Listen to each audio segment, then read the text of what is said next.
We are very lucky to have Mary Dingee Fillmore here with us this evening. I'll introduce her formally in just a minute, but first I will introduce Renee Rose, who along with Jill Minkoff is co-director. They are co-directors of the Bethel Synagogue, and Renee will begin the program. Thanks so much.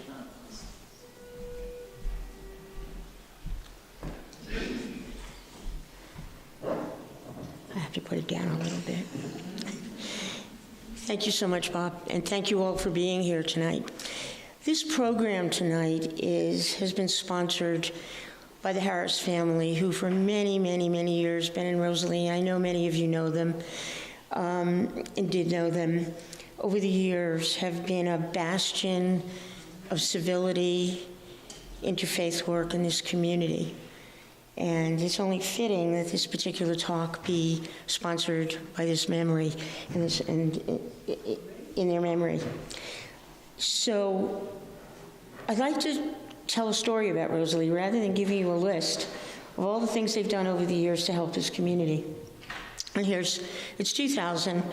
I am in a synagogue, probably the first time in at least 30 years, and a little lost. Nobody knew me there, whatever. I've been living in a community many, many miles and years away. And she came over to me and introduced herself. It's Yom Kippur. Everybody is going downstairs for a break the fast. And I was leaving, and she said, "You're going to stay, aren't you?" And I said, "Well, I don't have a reservation." And she said, "Well, if you feel like you belong here, come with me." And that's something that I've never forgotten, the spirit of belonging and graciousness that the Harris family and this community has been lucky enough to have all these many, many years. So they're the sponsor of our evening tonight. You know, when I look at these individuals here, happy and carefree in the moment, I think of some of us at our regular lives going through the week, cafes and so on and so forth. But if we look a little bit over and beyond that, we see the clouds of hatred and dissension coming closer and closer to all of us. And it's not just Jewish people, my friends. It's gay people, black people, people of color, and people who have been decided by elements in this country who feel like they don't belong here. And so this is what I'm talking about tonight, is the whole concept of belonging. Before Bob introduces Mary, I'd like to just sort of give you a little sort of touch of Torah, which are the Jewish scriptures. The most frequently repeated phrase, even in the midst of mayhem and horror and war and dissension in the Hebrew scriptures, are, you should love the stranger as yourself, because you two are strangers. And my friends, the word is not neighbor, it is stranger, someone unlike you. And somehow it's been watered down to say, oh, the guy next door, but it isn't the guy next door. It's people who are unlike us. And it's something to remember from this talk, and I'm so glad you could all be here tonight, and thank you.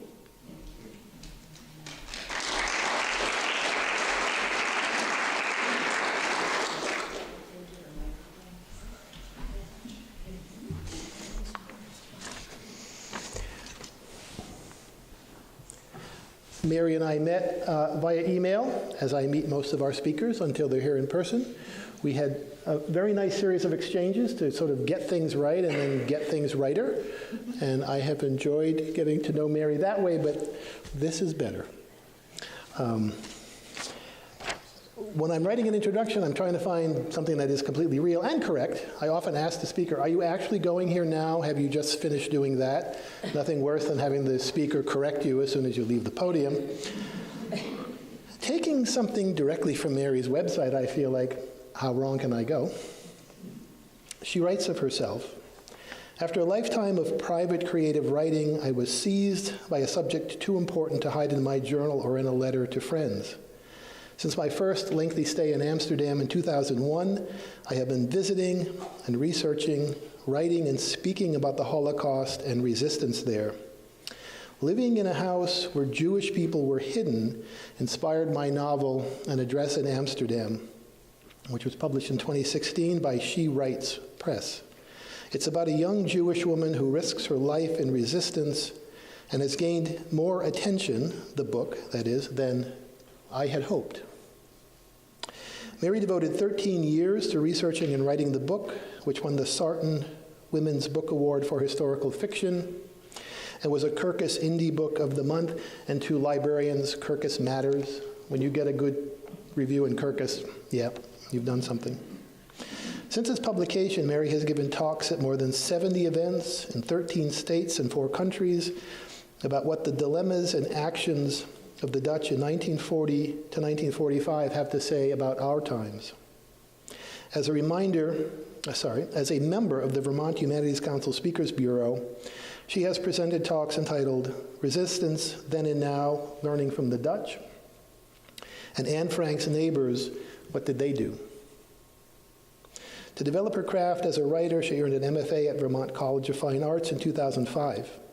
She has been a resident at the Vermont Studio Center and a graduate assistant at Vermont College of Fine Arts' MFA program. For more than 30 years, she has studied with Dina Metzger, the author of the invaluable Writing for Your Life. That's a book we have in this collection. We've had this book forever. It is a great teaching writing tool. In her earlier writing life, she published a nonfiction book, Women MBAs, A Foot in the Door. Still going, still trying to get the other foot in, and contributed a chapter to Ourselves Growing Older, published by Simon & Schuster.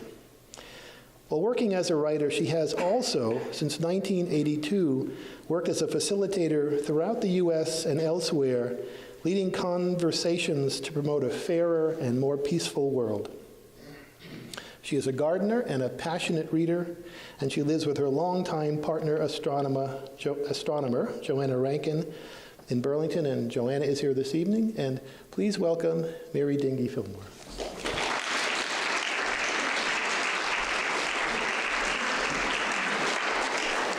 Thank you so much, Bob, and thanks to all of you for coming this evening. It seems so right that we're here on Yom HaShoah, the Holocaust Remembrance Day, and I'm very grateful for the opportunity to spend this day commemorating for everyone what many people only think of occasionally, but is a daily reality for so many. So tonight, our topic is how a handful, not a majority, but a handful of Dutch people resisted the Nazis. I want to say thank you to the Harris family, especially to Rosalie, who is here with us in the corner.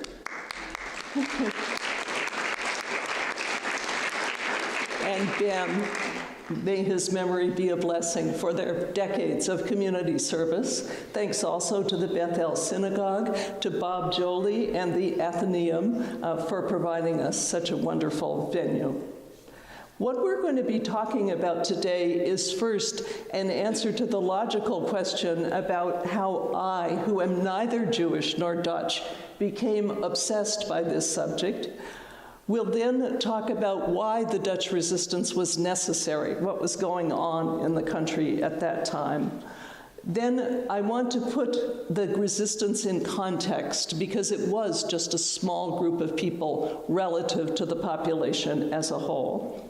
Then we'll look at what the resistors actually did day by day, what they were involved in, but then help to evaluate both what they did accomplish and what they did not accomplish before we think about what they might warn us against right now. So my connection with Amsterdam began when Joanna, who, as Bob mentioned, is an astronomer, was invited to the University of Amsterdam in 2001 for a semester. At that point, I'd been working very hard for 20 years, doing strategic planning with nonprofits mostly. And I thought, okay, 6 months, I'll spend a month there with her, I'll come back, fly around for a month, do that several times, that sounds okay. But I was secretly thrilled to have an opportunity to live in Europe, not just to go through as a tourist or to visit in that more casual way. So soon in January, so not the best time of year to visit Amsterdam, even for those who love it, by January we were installed just up one of the oldest, at that time still a little ratty, pre-gentrified canal, which was just very near, a few hundred meters, to this gorgeous castle-like building, which completely fulfilled my childhood fantasies of the kind of building that I should be living near if I was living in Europe. It's actually a daily market, which meant I could go there every day for a practical purpose as well as the joy of being there. This building is significant in a number of dimensions, but one is, for those of you who love art, it was the place where Rembrandt's anatomy lesson was painted. So it has significance in many ways. It didn't take me very long to start scrambling my way through the museums of Amsterdam, first revisiting my old favorites, but then I went for the first time to the Jewish History Museum. And there I saw a photograph that really changed my romantic falling in love view of the city. Just as when you're falling in love with a person, there comes that moment when they order raw onion on their pizza, and that's the beginning, but then you find out about something really that disturbs you profoundly. This was in the latter category, because I found this photograph, which is that same building that I was just showing you that was so beautiful, but here it is behind barbed wire, way up over people's heads, as you see. This showed that this building was part of the definition of the Jewish quarter. And as you may know, Amsterdam never had a ghetto, was not like Eastern Europe at all. The Jewish population was very integrated into the city of Amsterdam. However, when the Nazis came along and decided that they would draw a boundary, there were a couple of neighborhoods that were predominantly Jewish. This was one of them. So in fact, the building is outside the quarter, but our apartment was inside the quarter. And so for the very first time in my life as a Gentile, the Holocaust had a reality to me that it had never had before. Because if we had been there, living in that place in the 1940s, we would have been watching our neighbors be rounded up. And what would we have done? So those questions became real to me for the first time, and even more real when I discovered this photograph, which shows a roundup happening right in front of the building where we were living. As Bob mentioned, we later, the next year, also lived in a place where Jewish people had actually been hidden in the attic right above our apartment. So I felt as though the story of what happened to those people, how did they get into that predicament, how was it imposed upon them, and how did people like me, their neighbors, respond? So that set of questions led me to 13 years of research and writing and to a lifelong commitment to speak about these subjects. The result of all that is an historical novel, as Bob mentioned, about a young Jewish woman who joins the resistance. I did make her up, but I made her up on the basis of a whole lot of real women. And her last name actually has a private significance. If you come and ask me, I'll tell you who she's really named after. Let's look at why the Dutch needed to resist. Everything changed for them on May 10th, 1940, when the Germans invaded the Netherlands. This was a big shock. The expectation was that the Netherlands would be allowed to remain neutral. That had been the case in World War I. It had worked just fine for them then. But the Nazis weren't having it because, of course, the Netherlands was right between them and England. So they wanted the strategic advantage. They started out very slow and small in their persecution of the Jewish people. You can see them here on their bicycles, touring around Amsterdam, seeing the sights. They felt that the Dutch were logical compatriots for them. They saw the Dutch as brother Aryans. They expected them to come around, and that could not have been farther from the truth. There was a very small Dutch Nazi party. It did expand somewhat under the German Nazis, but it was a small minority of the population, relatively speaking. And even the Dutch, who were not wild about having a society that was as mixed as it was in religion, really hated the Germans. So there was a lot of anti-German sentiment, even where there wasn't actual solidarity with the Jewish people. Some people did have that solidarity, some didn't. So the Germans were playing on, they thought, a brother Aryan thing, when actually what the Dutch were feeling was, what are you doing in our country? So, nevertheless, the Germans continued to carry out their program, slowly and subtly at first, then more glaringly. And part of that glaring quality happened when they fired all the Jewish professors. They were state employees. Now, this man, Professor Cleveringa, was at the University of Leiden in the law school. He was a Gentile. And he was ordered by the university administration, i.e., through the Nazis working through them, to go into the classroom of his mentor, Professor Myers, and to teach the class that Professor Myers was supposed to have taught, but he'd been thrown out.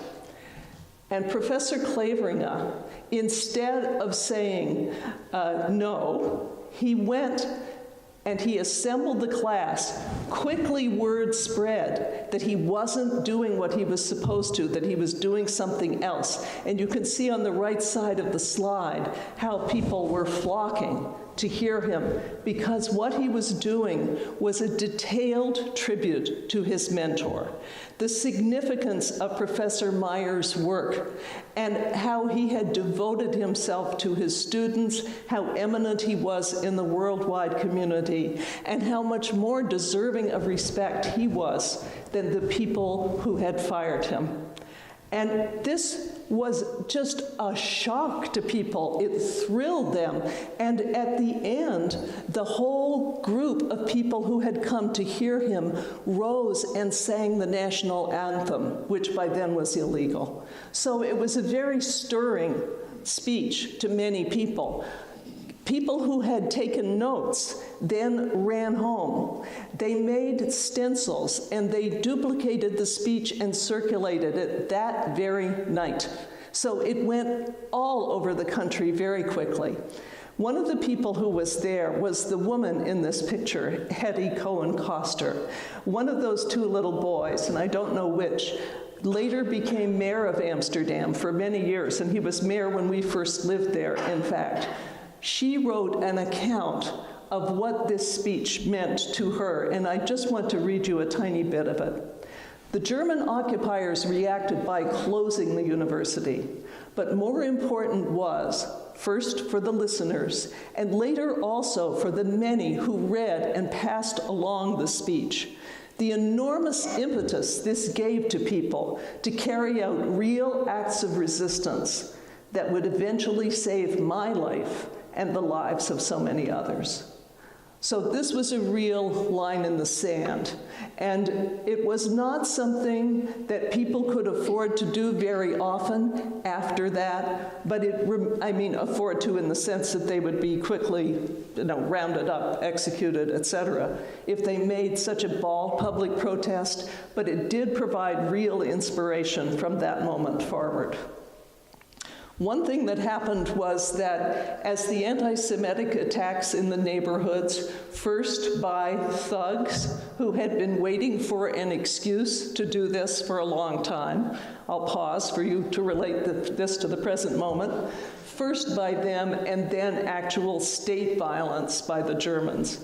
The Jewish defenders against that, who came out of the Jewish boxing club movement, those organized little Jewish defense teams, these guys were labeled as terrorists. This photograph comes from the front page of the newspaper, which was used to abuse them, used to target them, and the label terrorist helped move them out of the realm of human beings who are worthy of respect and have human rights of their own. Propaganda was all over the place. This is a trailer or a poster from the Eternal Jew, the film that was shown all over. This was the Dutch version. And slowly the signs in the cafes, which originally had to say Jews not wanted, had to be switched to say forbidden for Jews. This was especially ironic as the various forms of restrictions on Jewish people spread, when it was used in public parks, because the biggest and most beautiful at that time park in the city had actually been given by a Jewish businessman. So all of this culminated less than a year after the Nazis invaded in the first Roundup. This was a big event. It involved their hauling off 425 Jewish men. It's a scene that I know well because I read eyewitness accounts and other accounts of it and wrote it into the book. My heroine is there watching as it happens.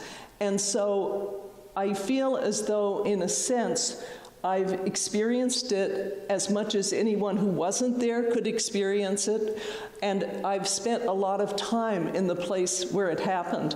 I encourage all of you who ever go to Amsterdam to go to that place to see it. And in a moment, I'll show you a statue that's there that helps to recognize it. Ultimately, that first Roundup led to the rounding up and murdering of 80% of Amsterdam's Jewish population.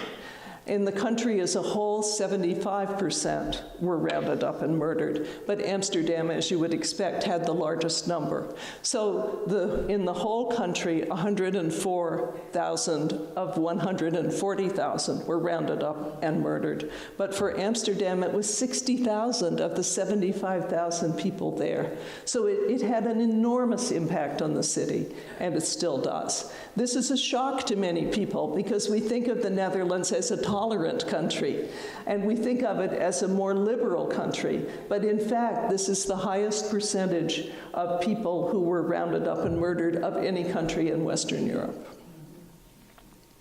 Then, as now, most people tried to mind their own business and go on with normal life, like the people in this photograph. So that by doing nothing, through their inaction, they actually collaborated and colluded in the murder of girls like these. Does anyone happen to recognize this photograph? Yeah, that's right. It's Anne Frank's 10th birthday party, and she's there. She's the second girl from the left. And I don't think there were any survivors from this group, although I'm not absolutely sure. Some people were much more active in their collaboration, not only in the black market and the sort of activity that always happens in wartime, but sadly turning in their Jewish neighbors, turning in their Gentile neighbors who were hiding Jewish people, noticing when too many ration coupons were being used in a household because people were being hidden there. Even people watched to see how much laundry people were hanging out to see if it was too much. But there were this handful of resistors, and I'd like to put into proportion their numbers for you before I talk specifically about what they did. According to the historians, at least 24 to 25,000 were estimated to have been in the resistance. I believe it was more. I think this is an underestimate because I think they were only counting the people who made it their job, who did almost nothing else, who did it consistently. And I believe, based on the oral histories especially and the memoirs, I believe there were a lot of people who did something for a friend that they wouldn't have done for the stranger that you were talking about earlier, or people who, when their life circumstances changed, stopped engaging in resistance activities. There were a lot of people who did something for a while, or did a bit here and there, and I still think we should honor them. They were still risking their lives. But if you consider that even if we amplify that initial number, there were 8.7 million people in the Netherlands at that time. That's an awful lot of people. So that even if you triple the estimates, which I think it would be a very fair thing to do, less than 1% actually resisted. In contrast, after the war, the Netherlands was very diligent, unlike most other countries, in persecuting people who collaborated, and they actually convicted 66,000. So you can see it's not a favorable balance. Now let's turn to what the resistors actually did. I think the image a lot of us have is a group of guys with guns. But in fact, the reality was much more diverse, both in terms of who was involved and the breadth of their activities. There was a rare public protest, and this is the statue I was referring to a moment ago. This is the statue of the dock worker, who is the symbolic figure of the only general strike in Western Europe to protest the first roundup of Jewish people. It is an enormously important event.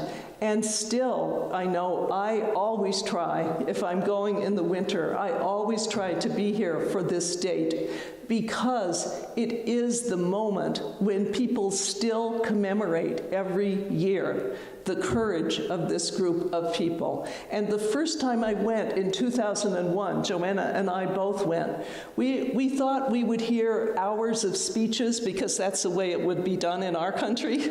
We thought it would be hours of speeches. We knew we wouldn't understand it, but we just wanted to be present. Instead, it was 15 minutes of speeches, and then just a few people at a time, people go and lay flowers at the feet of this statue. And at that time, there were still survivors who came. Now there are just a very few left. But at that time, the survivors did that first. And most of their flowers had little notes, little handwritten notes attached to them, written to the people who participated in this, who were gone. It was incredibly moving. And that went on for an hour and a half. Isn't that something? It was thousands of people engaging in this commemorative moment. It is a moment to be proud of because, in fact, 300,000 of Amsterdam's 800,000 people participated in this. Amazing. It would be amazing today, even more amazing at that time. Another early resistance activity was that people very quickly started publishing news sheets. And I say sheets because some were mimeographed as opposed to being really printed. And these were distributed almost exclusively by women couriers. This woman is an historic impersonator who shows us what the work consisted of, which was riding a bicycle, being ready to change clothes very quickly, being ready to assume different identities, and of course always having a good story ready. If delivering papers sounds dull to you, I'd like you to consider what happens when Rachel, my heroine, is making a delivery in an address in Amsterdam. I'll just read you a few pages of that. So she's delivering papers at a canal-side house, and the owner sees the police at the corner beyond her, so he drags her through the house to the basement stairs so they can escape. He wants them, of course, to disappear, to hide. The stairs squeaked under her uncertain feet. In the darkness at the bottom, the ceiling was shorter than she was, so she hunched over, breathing in dank air. The door closed above her. She heard the man's steps shuffle softly, then felt his hands on her shoulders, steering her. He switched on a flashlight. Go left, about 2 meters. He moved in front of her and they crept along. When he stopped in front of a large storage wardrobe, he pressed his lips against the crack between the door and the frame to speak. She could hear the sound of his voice, but not the words. A weak answer came from inside as the door creaked open. How could somebody breathe in there? So many people were crammed into attics and basements all over the city. At first, almost no one had taken the Nazis that seriously. Like them, Rachel had believed the Netherlands would protect all of its citizens, Jews as well as Gentiles. It had been a sanctuary for centuries. But everything had changed incalculably since the German Nazis swarmed over the Dutch border in 1940. Although only a few years had passed, the era before the invasion felt as distant as her early childhood. Get in, the man ordered. She began to step inside, but drew back when she heard a soft cry. Be careful, someone whispered. There are 6 of us in here already. In this case, Rachel wasn't delivering news sheets or newspapers, but instead actual false identity papers. Skilled artists forged these documents. This is a very rare photograph that actually shows the faces of the forgers at work. Much commoner to see photographs of the hands, which I'll show you in a moment. But notice that women as well as men are doing this work. And in fact, the majority of people who did this work eventually were betrayed and executed. The Netherlands really lost a generation of artists during this time. One of their main jobs was removing the J. Sometimes they were able to do it with the original document, but more often they had to forge something new. They also changed genders for people. They changed all kinds of things. Some people had plastic surgery. There were surgeons in the resistance who did nose jobs. There were all kinds of techniques that people used to try to become someone else. Ration coupons were absolutely essential because it was the only way to get food, except on the black market, for an exorbitant price. And you can imagine how hard they were to forge. If you look at those little patterns in the background, they're exceedingly intricate. Many people believe that it was the artists who saved the most lives because of their help with these papers. And here is a more typical photograph where you just see those hands. You don't see the faces which could be identified. Helping people in hiding was another way that people participated in the resistance. And I wanted to show you this picture of Miep Gies, who was the helper, the main helper of the Franks, because we always see photographs of her when she's my age or older. I wanted you to see her at the age she was when she did this, because she was falling in love with the man who would become her husband. She was a beautiful young woman. She had a whole life. And she still made the time and space to risk her life again and again. Now, she herself says, I stand at the end of a long line of good Dutch people who did what I did and more. But I would say that there were very few who did as much as she did. She's the one who went out and found movie magazines for Anne because she knew that Anne loved them. She even at times would spend the night with them just to play games into the night and have a little more fun, which of course increased her jeopardy enormously. So I think she deserves a lot of credit. Many of you are probably also familiar with Corrie ten Boom, The Watchmaker Shop and The Hiding Place, the book that came from that. If you ever go to see it, it's in Haarlem, about 15 minutes train ride from Amsterdam. The place is so tiny, you can't believe they could even hide 2 people in there, much less the 16 which they had at the maximum. And they had drills to be sure that people could actually get out if they needed to. But eventually the police did catch up with them. I think she, and I believe there was one other survivor in her family, everyone else, including her father, was eventually killed or died in the camps of disease. But her father had the most wonderful answer when he was told that by the Germans that they could kill him for what he was doing for Jewish people. And here is his answer. He said, "It would be an honor to give my life for God's ancient people." So, quite remarkable. Another thing that was an important part of resistance work was smuggling children to safety.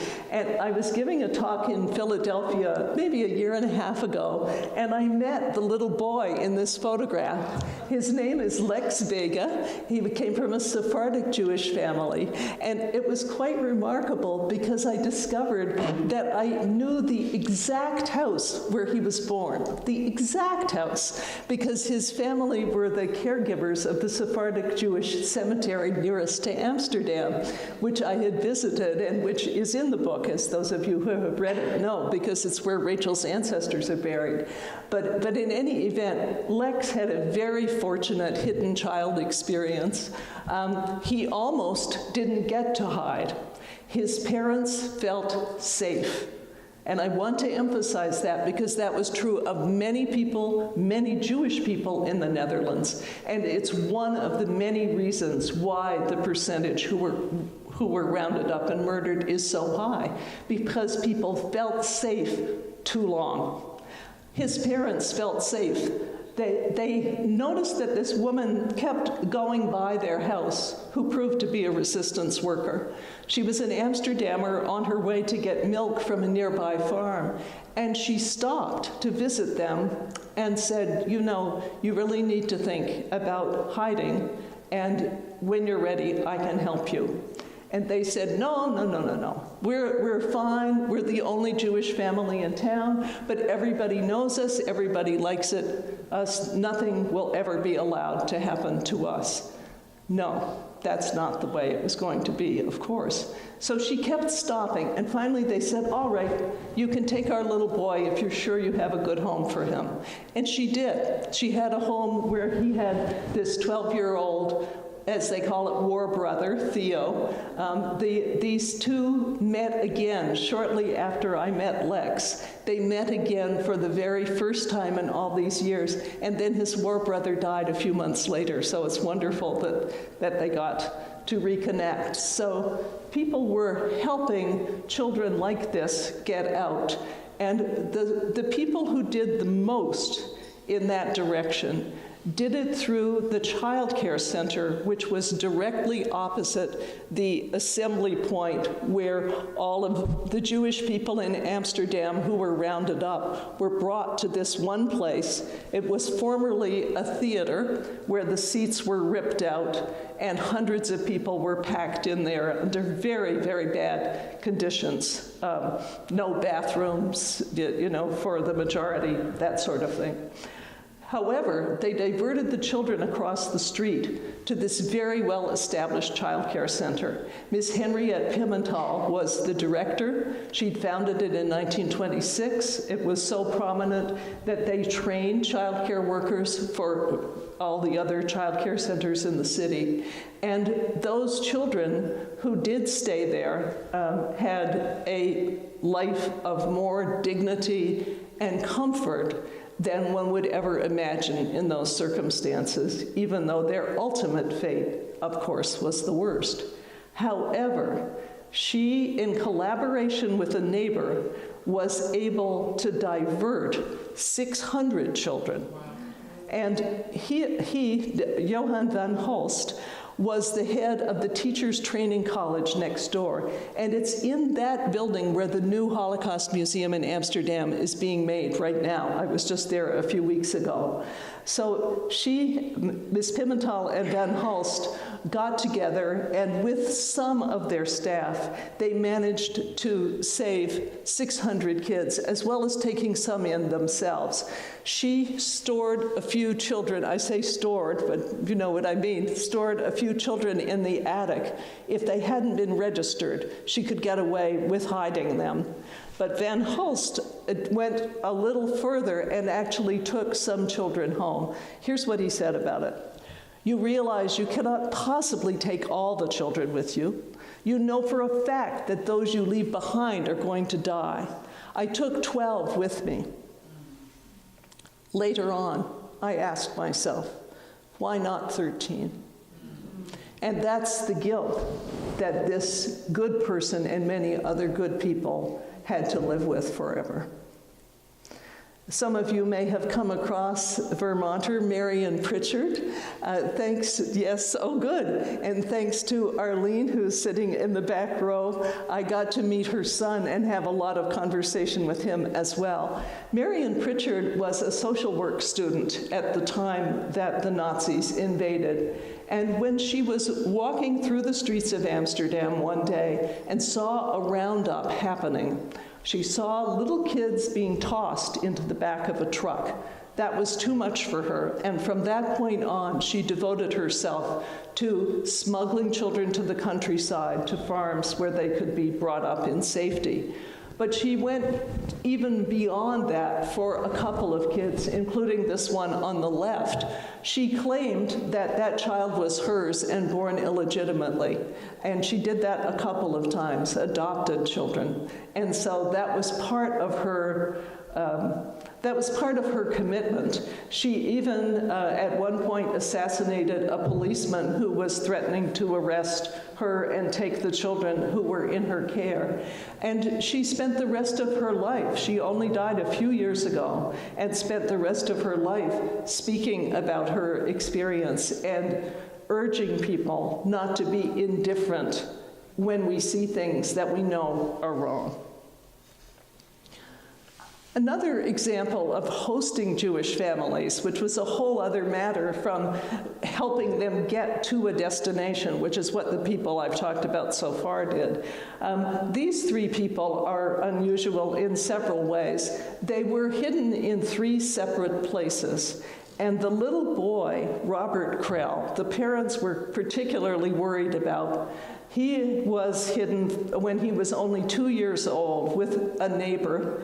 The neighbors were as blonde as they could be. Little Robert, you can see, was not blonde. So he had to be kept out of sight all the time. And the parents were also very worried about whether he would get enough to eat, because there wasn't a lot of food in the wartime Netherlands, even before the terrible hunger winter of 44 to 45. It wasn't easy to get enough calories. So the answer that the neighbors gave when they raised that concern was, if we eat, he'll eat. So they committed themselves to care for him, and it turned out to be almost 3 years that they did so. Imagine keeping a 2-, 3-, and 4-year-old out of sight and quiet at all times. Oh, I just want to say one more thing about him. He actually became a very prominent psychiatrist specializing in the treatment of Holocaust survivors. And I just posted something about him on my Facebook page if you're interested in learning more. He's quite a character. Then at last we get to the direct action, to the armed side of the struggle.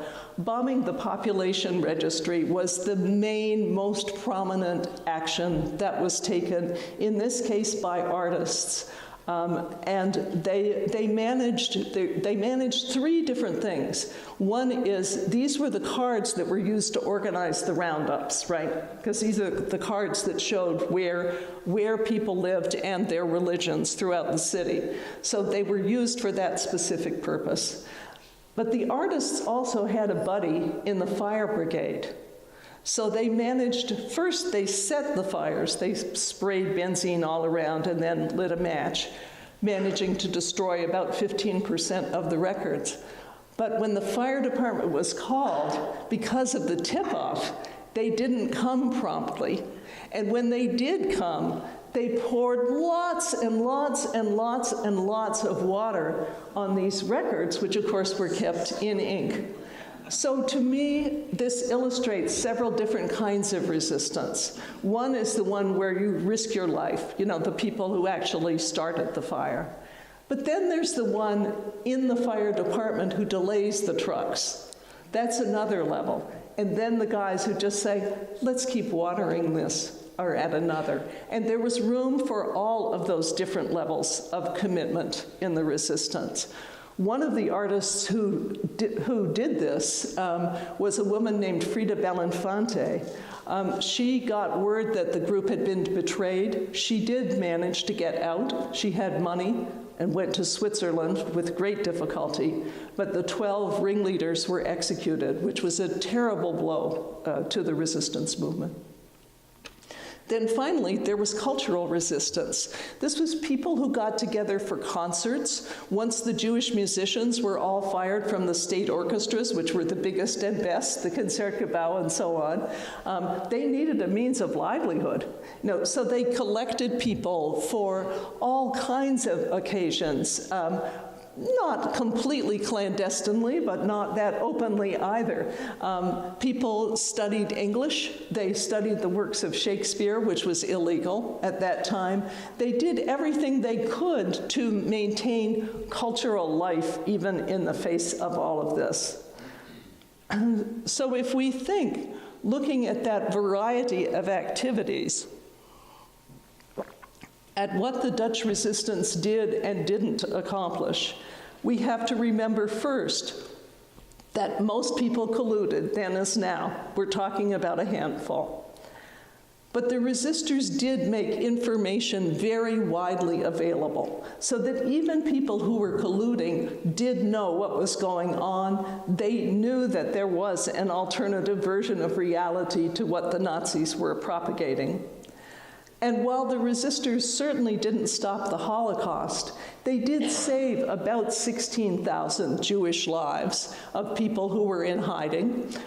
It's true that 8,000 people in hiding were betrayed, but it means that 2/3 of the people who hid made it, as opposed to the overall figure of 20% on the street. So you can see that hiding was the right thing to do, but it took many people a long time to decide to do that. Can you imagine? They felt as safe in Amsterdam as I do in Vermont. If my friends came to me and said, you should hide, I would think they were crazy. And that's the way a lot of these people felt. But I think the other thing the resistors did that's laudable is that they gave us and future generations the example that resistance to persecution and to tyranny is always possible. Whenever I feel, oh, do I really have to do something about such and such, I think about Rachel, who's 18 years old and Jewish under the Nazis, who manages to do all the things that she does. And I have to be inspired by that, and I have to be compelled by that. So when I think about what we can learn from these resistors, the actual one and the fictional ones, I wonder if they could speak to us, what would they warn us against? And I think the first thing they would say is that we mustn't demonize people just because of their religion, their race, their immigrant or refugee status, that we need to be mindful of the rights of everyone. They would also warn us against closing our doors to refugees. Think about the St. Louis, the ship that left European shores, came to Cuba, trying to get admission to the United States, full of Jewish refugees. We actually sent boats to circle that ship while it was in Cuba, in the harbor, to ensure that nobody could jump off and make it to shore. Imagine it. We turned it away, the ship went back, a few people got off in England, those few lived, and virtually everyone who was repatriated to Europe was killed. We don't want to repeat history. I think that the resistors would also be alarmed by the increased use of propaganda in our times, the way the social media tools are used in that regard.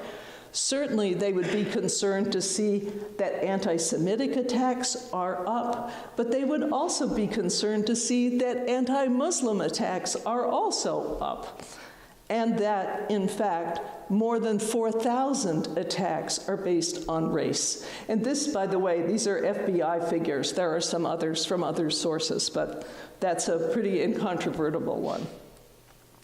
Whether or not the issues that I've identified are the ones that concern you most, I think we are in the same position as people in Amsterdam during this time, because we have to decide whether we're going to resist what we know is wrong, whether we're going to collude with it or collaborate with it. Everybody can resist. Something that I learned that I had not realized before I did all this research is that there was literally a job for everyone. The bankers had their job, the surgeons had their job, the shop clerks who were taking the ration coupons, even the children. There's a lady living in Middlebury who tied a long tail onto the bicycle of a haughty German officer, so that when he rode his bicycle in the streets, he looked like a silly animal with a long tail.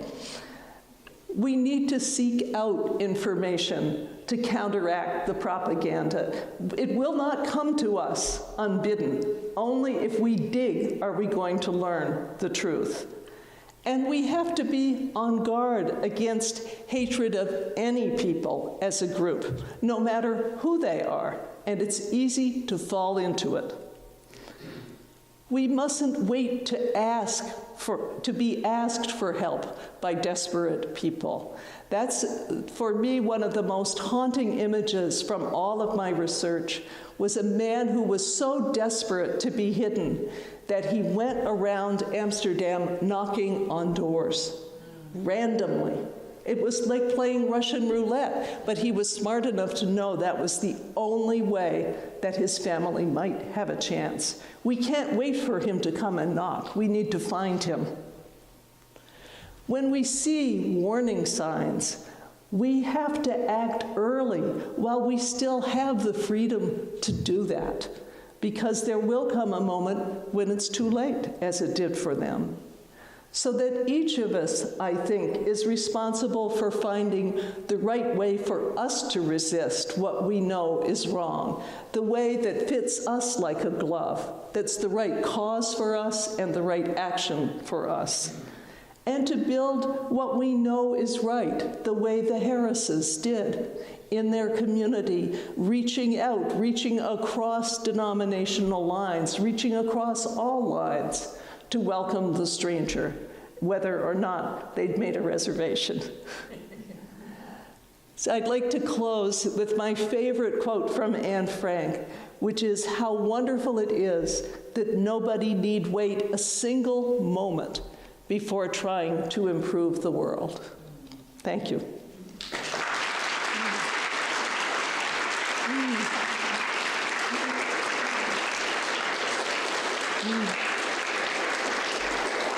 I'm eager to have your questions. My only request is that if you've read the book, please don't give anything important away. You're welcome to talk with me. I'll be sitting over here during the reception, or email me later. Thank you. You're welcome to ask me anything else. And then afterwards, I'll sign books for those of you who have one and would like that done, and Joanna can sell them to anyone else. So please ask me something interesting. Yes, please, and I'll repeat the questions. Do you think the current generation is as knowledgeable of what happened in these times as we are? Do you think the current generation is as knowledgeable about what happened in these times as we are? I think what I learned in my process, I was born in 1948, post-war, obviously. I discovered that I knew nothing compared to my parents' generation. And I had to learn a lot to be able to do this. And I think it's part of our job to impart this. And part of my intention in writing a book with a young woman heroine was to be able to reach a younger audience as well as my contemporaries who even if we don't know as much as our parents, we at least have a sense of what the threat is. Thank you. Someone else? Yes, please. I've read and I believe that there is several increasing number of people who, number one, believe that the Holocaust never happened, and just deny that it ever did. Do you agree with that? Do I agree that there's an increasing number of people who deny that the Holocaust ever happened? Yes, so I think it's more important than ever that we be reminding people, and today is a good day to do it. I find that when I introduce the subject with people, it's often awkward at the beginning, that people are uncomfortable about talking about it, but I feel as though we have to make it real for people, and that as long as the Holocaust is for most people what it was for me before 2001, before I went to Amsterdam, which is that it was something horrible, that I knew was a terrible event in history, but I did not understand that it had anything particular to say to me in my time that I had to be vigilant about. So I think we can all do our part in passing the information along. And certainly Anne Frank's diary has been the gateway for so many people to come to some appreciation. And it's available in a lot of different forms now, including, whether you like it or not, a graphic novel for kids who won't read a book. Yes, please. Did you notice of the people who were resistors over the course of the country, things that they had in common? Did I notice what people had in common as resistors? And I think it's a very interesting answer. They had in common a strong belief system. Sometimes that belief system was Christianity. The 10 Booms are a good example of that. They really, whether you like the neighbor or not, they felt, they had to love their neighbor as themselves, and this is what it meant to them. They took it very literally. There were a lot of those Dutch Protestants who really took the ultimate risk and paid the ultimate price. But there were also people who had very strong leftist politics. The socialists and communists were important people in this process as well.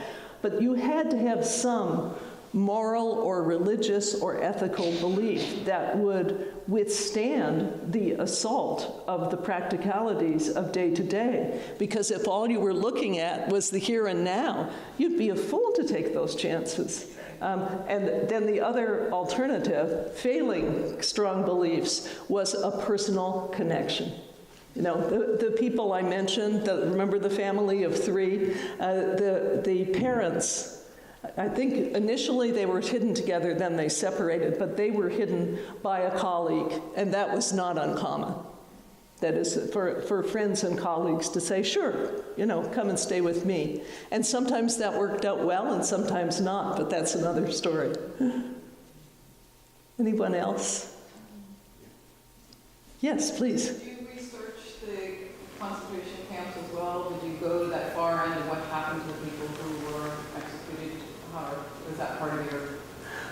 Did I also look at what happened in terms of the concentration camps and people being executed? People being executed didn't happen at the concentration camps for the people I was referring to.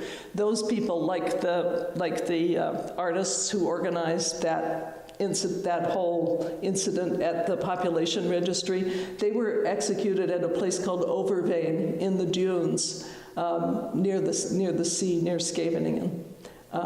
So I did investigate that. I've been there. And then I also went to the transit camp at Westerbork in the eastern Netherlands, which is a sobering experience in itself.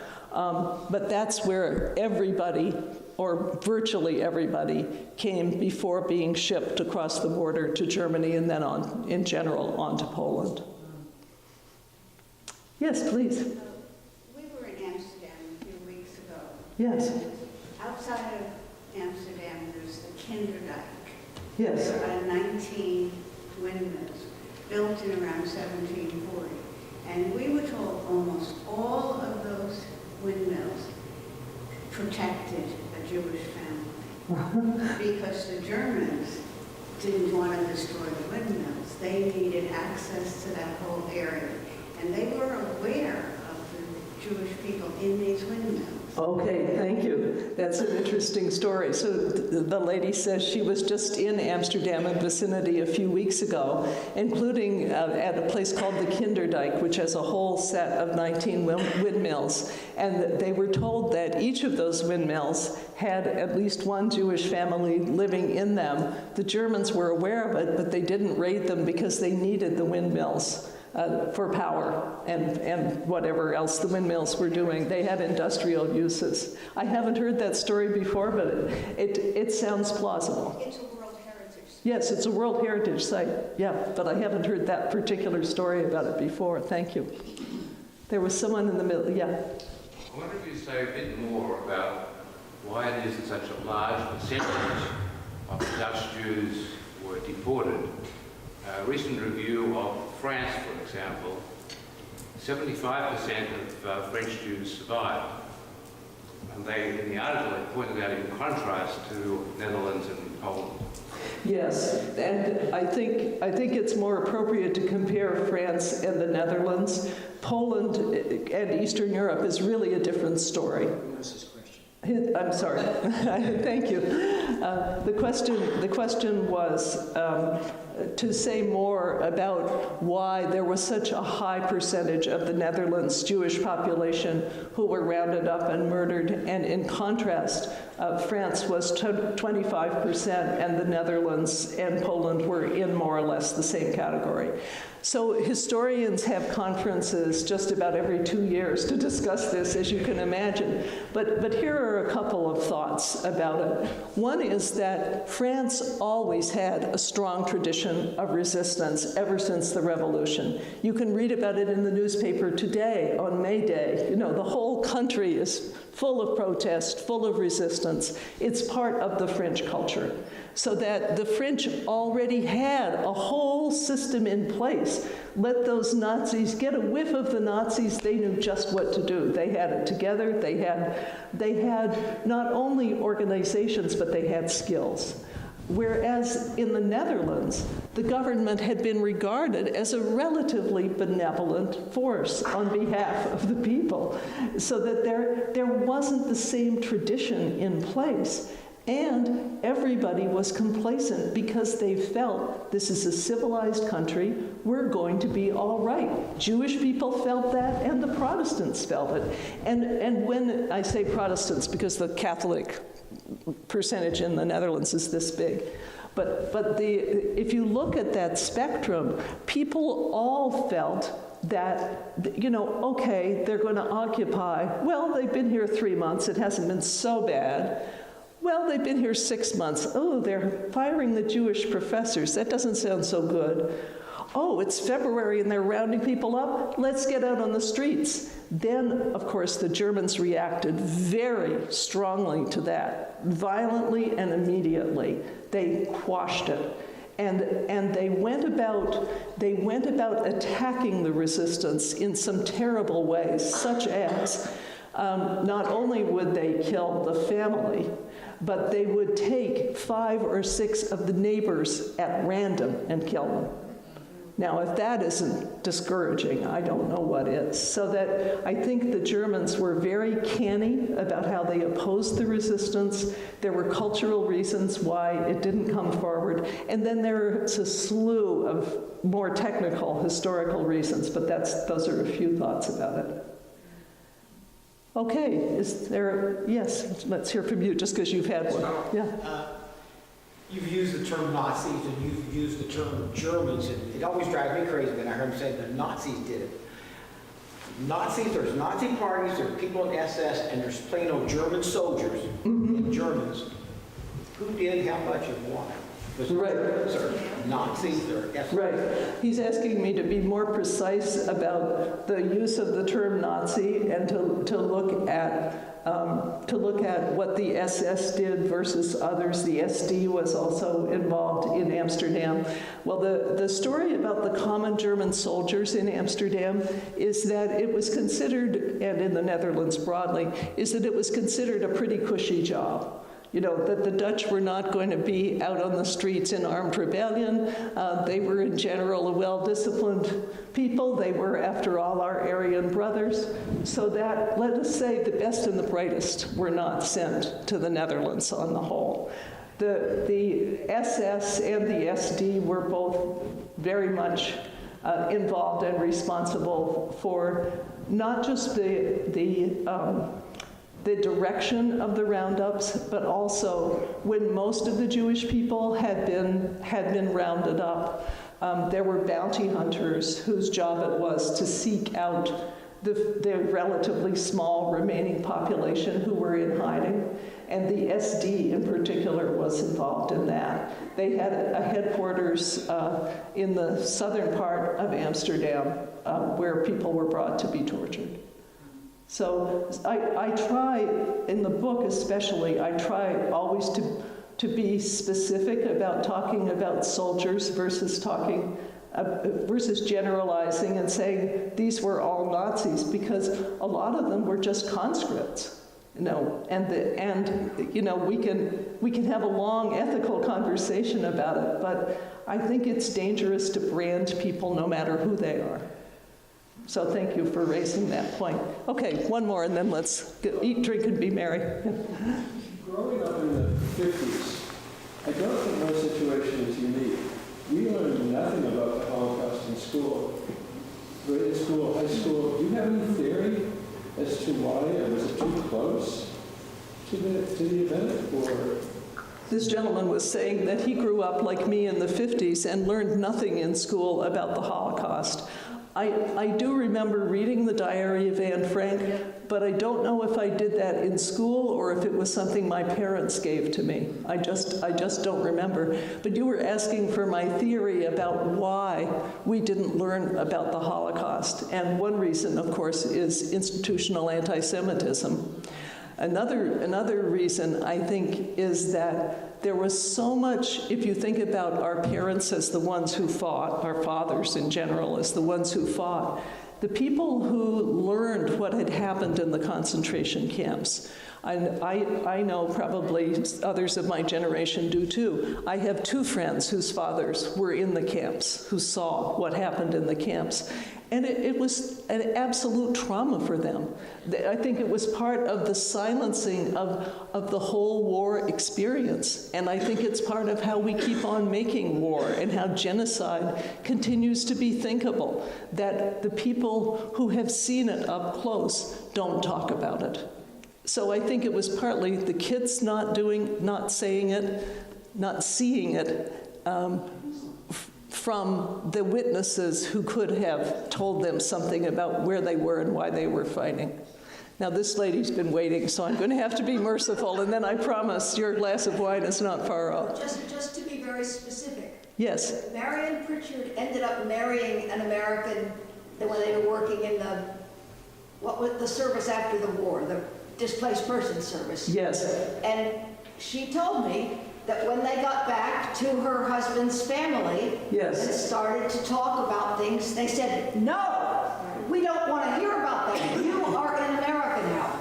Okay. And she never did talk about it publicly until Holocaust denial became a big thing in the news, and then she knew that she had to. Okay. Did everyone hear that, or should I repeat it? Everyone heard it. Okay. Thank you so much again, and I appreciate your good attention. Thanks. Great. Thank you. Thanks for the great...